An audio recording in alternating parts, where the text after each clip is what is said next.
Today is Good Friday. It is the day when we remember the death of Christ on the cross. This is the crux point of human history, really, when you think about it. This is that pivotal moment.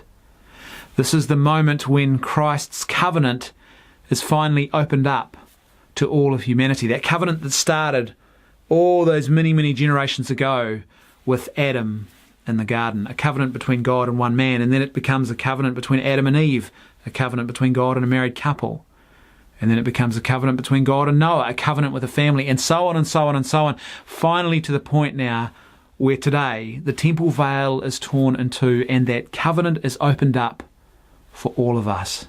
Christ is the new Adam, and on the cross today we see him put to sleep like the old Adam, and his side is pierced and blood and water flows. Just like the old Adam, Christ also has a bride. His bride is us, the church.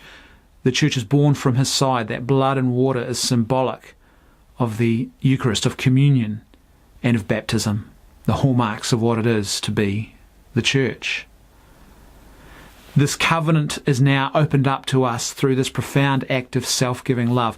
Christ is not just a Messiah who comes and tells us what to do. He is a Messiah who comes as one of us, and he role models what it is to love God. And today we see this played out in the ultimate way with his horrific and brutal and barbaric sacrifice on the cross.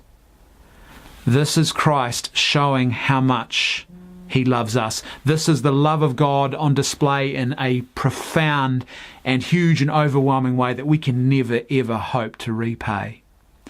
Today is a day when we are reminded of our calling. Christ doesn't just call though, he goes first.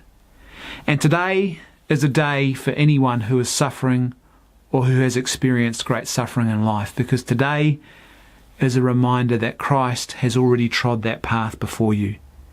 Like I said, he isn't just some divine being who is distant and in the sky somewhere and not understanding of what it is to live the human experience. He has made himself one of us. And today we remember the day when he went to the cross. He suffered and died in absolute humiliation and isolation for you and I. So whenever it is that we experience pain and whenever it is that we experience suffering, we can always cling to Christ. We can always turn to Christ and have absolute confidence that he is a God whose love is overwhelming. He is a God who has made himself like one of us. He is a God who has already walked this path, and when we suffer, he walks it again with us.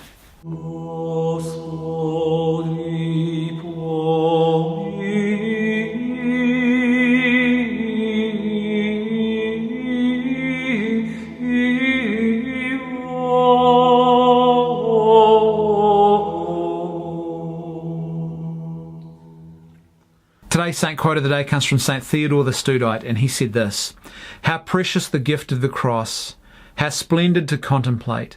In the cross there is no mingling of good and evil as in the tree of paradise. It is wholly beautiful to behold and good to taste. The fruit of this tree is not death but life, not darkness but light. This tree does not cast us out of paradise, but opens the way for our return." Thanks for watching. I'll see you tomorrow on Lent Reflections.